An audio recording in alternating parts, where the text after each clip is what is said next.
Making of the constitution की।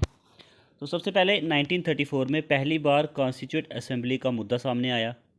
M.N.. Roy ने पहली बार बोला कि एक कॉन्स्टिट्यूट असेंबली बनानी चाहिए और वो कॉन्स्टिट्यूट असेंबली कॉन्स्टिट्यूशन को बनाएगी।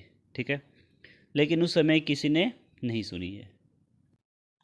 उसके बाद इंडियन नेशनल कांग्रेस ने ऑफिशियली पहली बार कॉन्स्टिट्यूट असेंबली की डिमांड की 1935 में, और 1938 में जवाहरलाल नेहरू ने इंडियन नेशनल कांग्रेस के रिप्रेजेंट बन के कहा कि जो कॉन्स्टिट्यूशन है फ्री इंडिया का, इसको कॉन्स्टिट्यूट असेंबली फ्रेम करेगी विदाउट एनी आउटसाइड इंटरफेरेंस। मतलब एक ऐसी कॉन्स्टिट्यूट असेंबली जिसको अडल्ट फ्रेंचाइज के तौर पे चुना गया हो, मतलब प्रॉपर वोटिंग डाल के चुना गया हो। उसके बाद जो कॉन्स्टिट्यूट असेंबली बनेगी और वो अपने हिसाब से कॉन्स्टिट्यूशन बनाएगी, किसी बाहरी फोर्स का कोई इंटरफेरेंस नहीं होगा। ठीक है, ये बोला गया 1938 में जवाहरलाल नेहरू जी के द्वारा। ओके, तो अब डिमांड को फाइनली एक्सेप्ट किया गया अगस्त ऑफ 1940 के द्वारा। ठीक है, तो 1942 में क्या हुआ कि सर स्टैफोर्ड क्रिप्स, ये ब्रिटिश कैबिनेट के मेंबर थे, इंडिया आते हैं ड्राफ्ट प्रपोज़ल के साथ। ये प्रपोज़ल क्या था? ड्राफ्ट प्रपोज़ल कि जब वर्ल्ड वॉर सेकंड जो है ये ख़त्म हो जाएगी, तब हम इंडियन कॉन्स्टिट्यूशन को बनाने में पूरी सपोर्ट करेंगे। ठीक है, तो एक नई कॉन्स्टिट्यूट असेंबली को बनाकर हम कॉन्स्टिट्यूशन बनाने में पूरा सपोर्ट करेंगे इंडियन का, ये कहा गया। तो इस क्रिप्स प्रपोजल ने जो मुस्लिम लीग की डिमांड जो थी कि इंडियन को 2 पार्ट्स में डिवाइड करेंगे, ठीक है, उसको रिजेक्ट कर दिया गया। ओके, तो फाइनली 1946 में आया कैबिनेट मिशन। ठीक है, तो कैबिनेट मिशन में 3 लोग थे। एक थे Lord Pethick Lawrence, Sir Stafford Cripps, ठीक है, और ए.वी. अलेक्जेंडर। तो कैबिनेट मिशन भारत में पहुंचा 24 मार्च 1946 में। अब जो हमारी कॉन्स्टिट्यूट असेंबली बनेगी वो नवंबर 1946 से बनेगी, वो बनेगी कैबिनेट मिशन के प्रोविज़न के अंदर। ओके, तो ये था हमारा demand for constitute assembly M.N.. Roy के द्वारा, इंडियन नेशनल कांग्रेस के द्वारा। ठीक है, ये डिमांड की गई थी, तो फाइनली इसको एक्सेप्ट किया गया। ओके, कैबिनेट मिशन के प्रोविज़न के अंदर कॉन्स्टिट्यूट असेंबली बनी। ठीक है, तो उसके तहत अब, ठीक है, तो आगे का जो कॉन्स्टिट्यूट असेंबली ने कॉन्स्टिट्यूशन बनाने का काम किया। तो इस वीडियो में फ्रेंड्स हमने बात की demand for a constitute assembly की। ठीक है, जो हम बात करेंगे कंपोजिशन ऑफ कॉन्स्टिट्यूट असेंबली की। ठीक है, तो कॉन्स्टिट्यूट असेंबली कॉन्स्टिट्यूट होती है 1946 में under the scheme formulated bye cabinet mission plan. तो कैबिनेट मिशन प्लान की स्कीम के अंडर जो फार्मूलेट होती है, ठीक है, 1946 नवंबर 1946 में। ठीक है, सबसे पहले बात करते हैं जो कॉन्स्टिट्यूट असेंबली बनी कैबिनेट मिशन की, उसके अंदर सीट कितनी कितनी थी। ठीक है, ये बोला गया टोटल स्ट्रेंथ जो होगी कॉन्स्टिट्यूट असेंबली की वो होगी 389।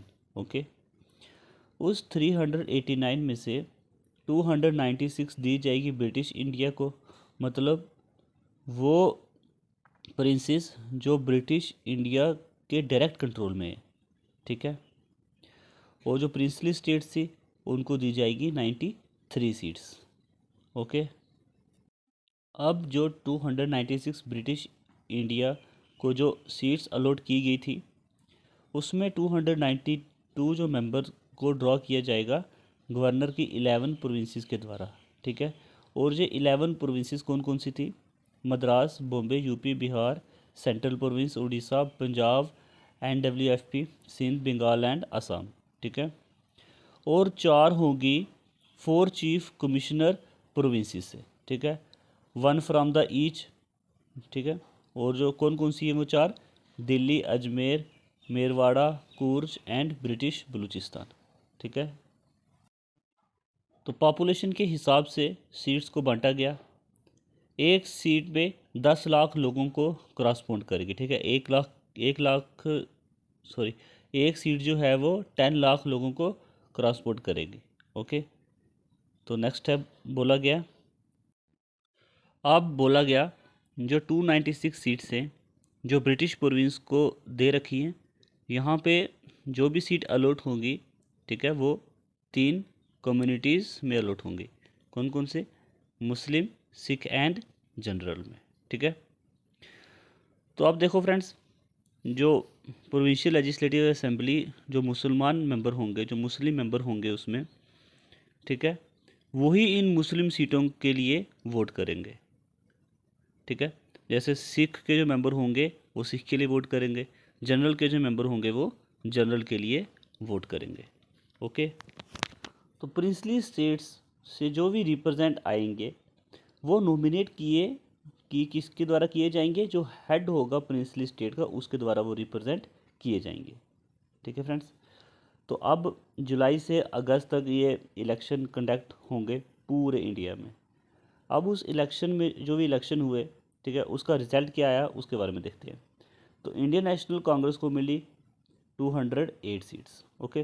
तो मुस्लिम लीग को मिली 73 सीट्स, और जो भी स्मॉल ग्रुप्स थे उनको 15 सीट्स मिलती है इस इलेक्शन के रिजल्ट में, ठीक है। और जो प्रिंसली स्टेट्स के राजा थे उन्होंने किसी भी रिप्रेजेंट को नहीं भेजा, मतलब उनका सीधा सीधा मतलब यही था कि हमको कॉन्स्टिट्यूट असेंबली से कोई भी मतलब नहीं है, ठीक है। एक खास बात, मुस्लिम और सिख को रिप्रेजेंटेशन मिली थी लेकिन बाकी कम्युनिटी को रिप्रेजेंटेशन मिली या नहीं मिली ये देखते हैं। जो कॉन्स्टिट्यूट असेंबली जो थी उसमें पारसी भी थे, एंग्लो इंडियन भी थे, क्रिश्चियन, एससी, एसटी, वुमेन, हर सेक्शन के लोगों को यहाँ पे रिप्रेजेंटेशन मिली थी, ठीक है। उस समय सभी दिग्गज लीडर जो थे वो सब थे, सिर्फ महात्मा गांधी जी को छोड़कर, ठीक है, क्योंकि उनको कॉन्स्टिट्यूट असेंबली में उनको आना नहीं था, ठीक है। वो ऐसे आदमी थे जो सीरियसली इंडिया की आज़ादी को चाहते थे, ठीक है, महात्मा गांधी जी। तो फ्रेंड्स, ये था हमारा composition of constituent assembly, working of the constituent assembly, ठीक है। तो सबसे पहले बात करें, कॉन्स्टिट्यूट असेंबली की पहली मीटिंग हुई थी 9 दिसंबर 1946 में। तो इस मीटिंग को मुस्लिम लीग ने बायकॉट कर दिया, ठीक है। क्यों किया बायकॉट? क्योंकि मुस्लिम लीग को सीधा सीधा सेपरेट स्टेट की डिमांड वो कर रहे थे मुस्लिम लीग वाले, ठीक है। तो इस असेंबली की मीटिंग को अटेंड किया 211 मेंबर्स ने। सच्चिदानंद सिन्हा को ये ओल्डेस्ट मेंबर थे और इनको प्रेसिडेंट बनाया गया, ठीक है, टेम्परेरी प्रेसिडेंट हम कह सकते हैं। फ्रेंच प्रैक्टिस के द्वारा इनको बनाया गया था, ओल्डेस्ट मेंबर भी थे ना, तो मैं ओल्डेस्ट मेंबर को फ्रेंच प्रैक्टिस के द्वारा ही प्रेसिडेंट बनाया गया, ओके। तो लेटर डॉक्टर राजेंद्र प्रसाद को प्रेसिडेंट बनाया गया, जो परमानेंट प्रेसिडेंट थे, और HC. Mukherjee and VT. Krishnamachari को इलेक्ट किया गया vice president of the constituent assembly, okay. इसका मतलब ये है कि जो कॉन्स्टिट्यूट असेंबली जो थी इसमें 2 वाइस प्रेसिडेंट थे, ओके। तो ये था फ्रेंड्स हमारा working of the constituent assembly. तो अब बात करते हैं ऑब्जेक्टिव रेजोल्यूशन की। फ्रेंड्स, 13 दिसंबर 1946 में जवाहरलाल नेहरू जी ने पेश किया ऑब्जेक्टिव रेजोल्यूशन, ठीक है। ऑब्जेक्टिव रेजोल्यूशन में वो ऑब्जेक्टिव लिखे हैं जिस हिसाब से हमारे नए देश को गवर्न किया जाएगा, हमारे नए देश को चलाया जाएगा। फंडामेंटल फिलॉसफी, हमारे कॉन्स्टिट्यूशन स्ट्रक्चर इस ऑब्जेक्टिव रेजोल्यूशन में होगा, ठीक है। और इसी ऑब्जेक्टिव रेजोल्यूशन को मॉडिफाई करके बाद में बनाया गया हमारा preamble of the constitution, okay friends. तो फर्स्ट पॉइंट में कहा गया है, कॉन्स्टिट्यूएंट असेंबली ने डिक्लेयर किया इंडिया को एक इंडिपेंडेंट नेशन बनाया जाएगा, ठीक है। सोवरेन रिपब्लिक बनाया जाएगा भारत को। और ये बोला गया जो कॉन्स्टिट्यूट असेंबली है इंडिया की फ्यूचर गवर्नेंस के लिए अपना संविधान बनाएगी, ओके। तो दूसरे पॉइंट में लिखा गया है, अभी जो टेरिटरीज इंडिया में हैं, आगे जो टेरिटरीज जो इंडियन टेरिटरीज का पार्ट बनेगी, या ऐसी कोई टेरिटरी जो इंडिया किसी दूसरी कंट्री से लेता है, ओके, ऐसा कोई स्टेट जो खुद से इंडिया में मिलना चाहता है, वो इंडिपेंडेंट सोवरेन में मिल सकता है, वो इंडिया के इंडिपेंडेंट सोवरेन में मिल सकता है, ठीक है। अब जो इंडिया बनेगा वो बनेगा सबको मिलाकर, एक सबको यूनियन करके वो इंडिया बनेगा, ठीक है। वो कैसा है, यूनियन ऑफ देम ऑल, उन सबको यूनियन करके जो इंडिया बनेगा, ठीक है। जो भी पार्ट जो है वो इसमें आना चाहता है वो आ सकता है। ठीक है, ये दूसरे पार्ट में ये लिखा गया है।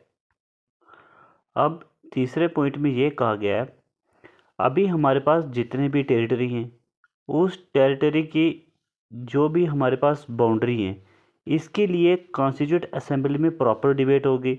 उस डिबेट के बाद जिस हिसाब से डिसाइड किया जाएगा, उस हिसाब से इन बाउंड्री को हम रीऑर्गेनाइज कर सकते हैं। और उसके बाद जो स्टेट बनेगी, जो प्रोविंस बनेगी, वो अपने आप में ऑटोनोमस यूनिट होगी। मतलब वो अपने हिसाब से लॉ एंड ऑर्डर को बना सकती हैं। ओके, तो ये कहा गया इस थर्ड पॉइंट में।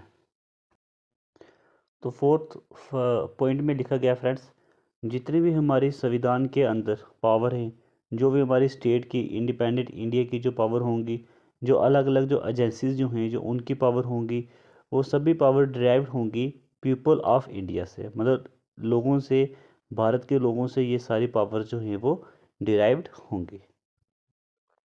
तो फिफ्थ पॉइंट पे ये इक्वलिटी के बारे में कहा गया है, जस्टिस दिया जाएगा, इकोनॉमिक सोशल पॉलिटिकल स्टेटस, ठीक है, इनको अपॉर्चुनिटी दी जाएगी। फिर कहा गया कि freedom of thought, expression, belief, faith, worship सब, ठीक है, तो subject to law, public morality, ये सब की बात की गई है फिफ्थ पॉइंट में। ओके, तो फ्रेंड्स सिक्स पॉइंट में कहा गया है कि जितनी भी माइनॉरिटी बैकवर्ड्स हैं, ट्राइबल एरियाज़ हैं, जो डिप्रेस्ड क्लासेस हैं, बैकवर्ड क्लासेस हैं, इनको भी ऊपर आने का मौका दिया जाएगा, इन सभी क्लासेस को। ठीक है, तो सेवन्थ पॉइंट में क्या लिखा है देखते हैं। तो सेवन्थ पॉइंट में लिखा गया है कि जो हमारी जो भी ज़मीन होगी, हमारी जो भी हवा है, जो हमारी पानी है, ठीक है, सब में हमारा पूरे तरीके से कंट्रोल होगा। हमारी खुद की एक इंटीग्रिटी होगी, हमारी सोवरेनिटी को कोई भी वायलेट नहीं कर सकता। ठीक है, तो अब रिजोल्यूशन को यूनानिमसली अडॉप्ट किया गया। ओके, किसी ने भी इसके अगेंस्ट में कोई भी पॉइंट नहीं किया। तो जनवरी 22 1947 को इसे अडॉप्ट किया गया। ओके फ्रेंड्स, तो इस रिजोल्यूशन के हिसाब से हमारे कॉन्स्टिट्यूशन को शेप दिया जाएगा और इसी रिजोल्यूशन को मॉडिफाई करके हमारे जो है ये प्रीएम्बल जो है वो लिखा गया। ओके फ्रेंड्स, तो ये था हमारा working of the constituent assembly के साथ साथ ऑब्जेक्टिव रिजोल्यूशन जो पंडित जवाहरलाल नेहरू जी ने पेश किया था 13 दिसंबर 1946 में। ठीक है, changes by the independence act. Okay, तो आइए इसको देखते हैं। प्रिंसली स्टेट्स जो कॉन्स्टिट्यूट असेंबली से दूर थे, अब वो धीरे धीरे करके ज्वाइन कर रही थी कॉन्स्टिट्यूट असेंबली को। ठीक है, तो अब माउंटबेटन प्लान को 3 जून 1947 में international Congress and Muslim league दोनों ने एक्सेप्ट किया और ये कहा गया था कि देश का अब डिवीज़न होगा on the basis of religion. जो प्रिंसली स्टेट्स पाकिस्तान में जाना चाहती है वो पाकिस्तान में जा सकती हैं और जो प्रिंसली स्टेट्स भारत में आना चाहती हैं तो वो इधर भी आ सकती हैं। तो ये भी कहा गया जो मेंबर जो है वो मुस्लिम लीग के जो इंडियन डोमिनियन से बिलोंग करते हैं वो असेंबली में इंटर हो सकते हैं। ओके, तो इंडिपेंडेंस एक्ट ऑफ 1947 में कोई 3 चेंजेस किए गए in the position of the assembly. Okay, तो इन्हें 3 जो भी चेंजेस किए थे इनको देखते हैं। तो पहला change, the assembly was made a fully sovereign body. Okay, जो असेंबली इंडिया का संविधान बनाएगी वो कंप्लीट सोवेरन बॉडी होगी, किसी भी एक्सटर्नल बॉडी का इंटरफेरेंस नहीं होगा। अब ये कॉन्स्टिट्यूट असेंबली ब्रिटेन की किसी भी लॉ को फॉलो नहीं करेगी इंडियन टेरिटरी में, ये कहा गया ये पहले चेंजेस में। ठीक है, तो सेकंड चेंजेस में ये कहा गया है the assembly also become a legislative body.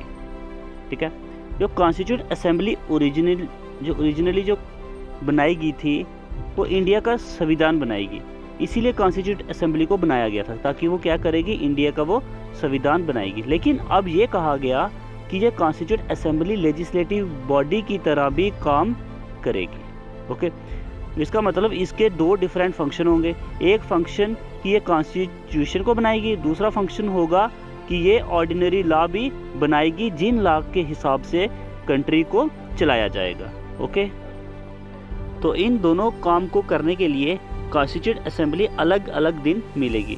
एक दिन ये मिलेगी जब कॉन्स्टिट्यूशन को बनाया जाएगा, ठीक है, तो ये उस दिन ये सिर्फ कॉन्स्टिट्यूशन को ही बनाएगी। दूसरे दिन मिलेगी जब ये ऑर्डिनरी लॉ को बनाया जाएगा। जब लॉ बनाने की बात होगी तब उसको डोमिनियन लेजिस्लेचर बोला जाएगा। ओके फ्रेंड्स, और जब ये कॉन्स्टिट्यूंट असेंबली की तरह मिलेगी, संविधान बनाने वाले की तरह मिलेगी, तब इसके चेयरमैन होंगे डॉक्टर राजेंद्र प्रसाद।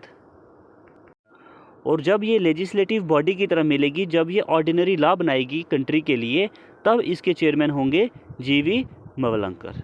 ओके, अब इन दो फंक्शन को कंटिन्यू करेगी, ठीक है। ये कंटिन्यू चलेगा 26 नवंबर 1949 तक, जिस दिन हमारे कॉन्स्टिट्यूशन बनने का टास्क को ख़त्म हो गया था, ठीक है। तब तक ये जो दो फंक्शंस ये कंटिन्यू चलते रहे।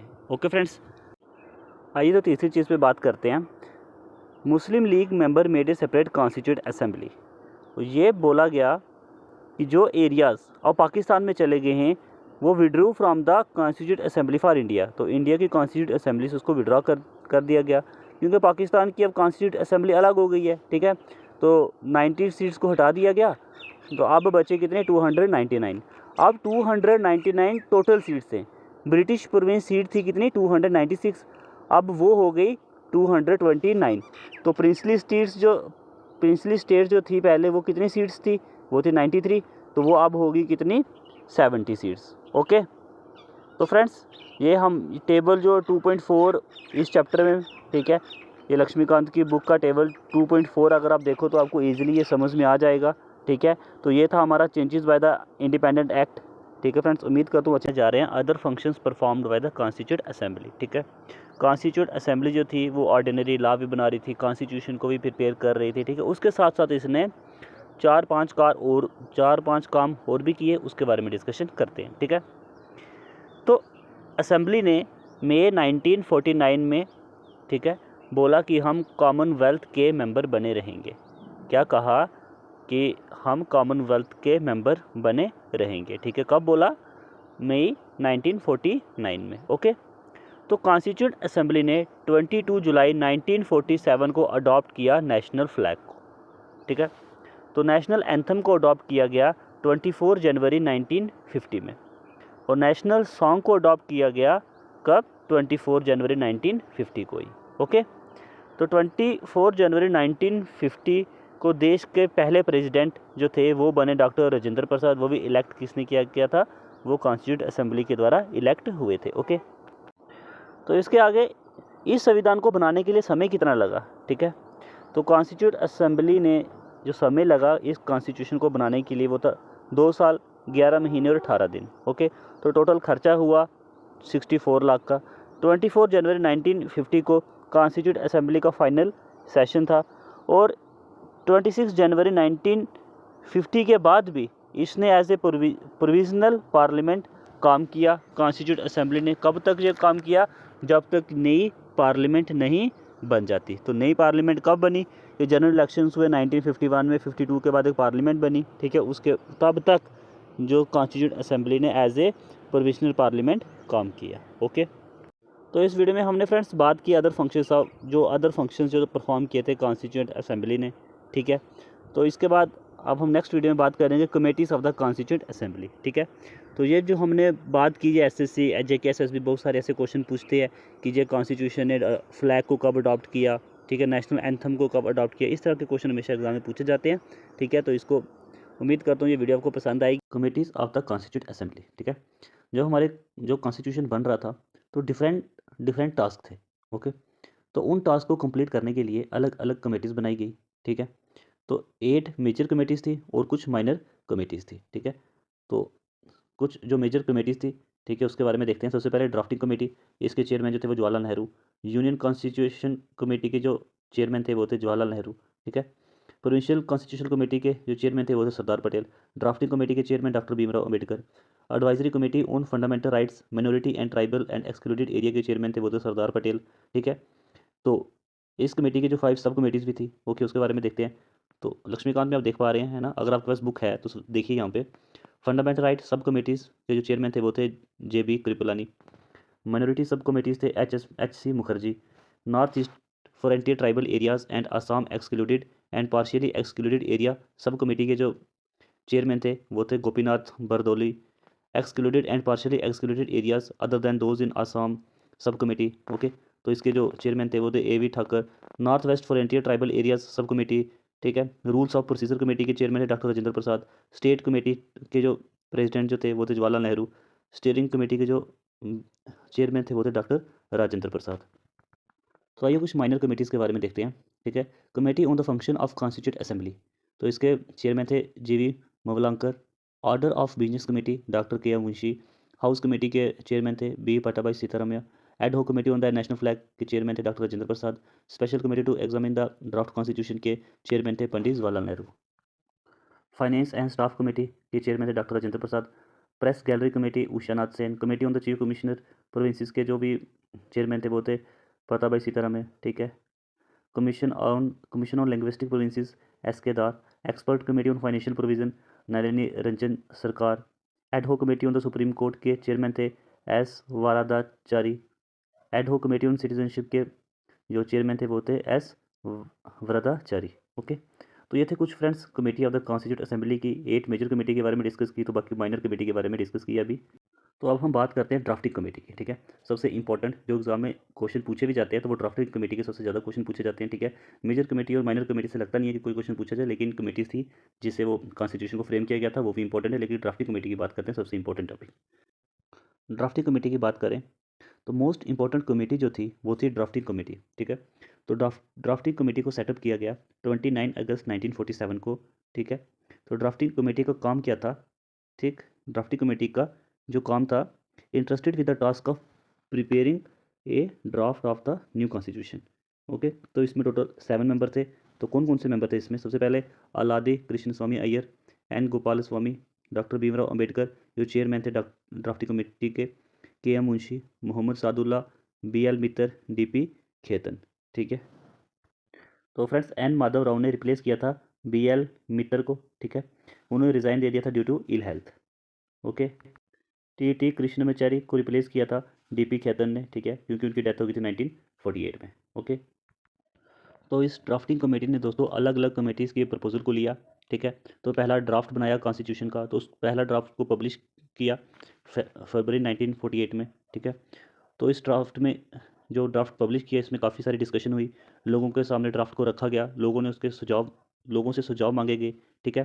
तो उसी के बेस में दूसरा ड्राफ्ट पब्लिश किया गया अक्टूबर 1948 में, उस पर भी काफ़ी डिस्कशन हुई। ठीक है।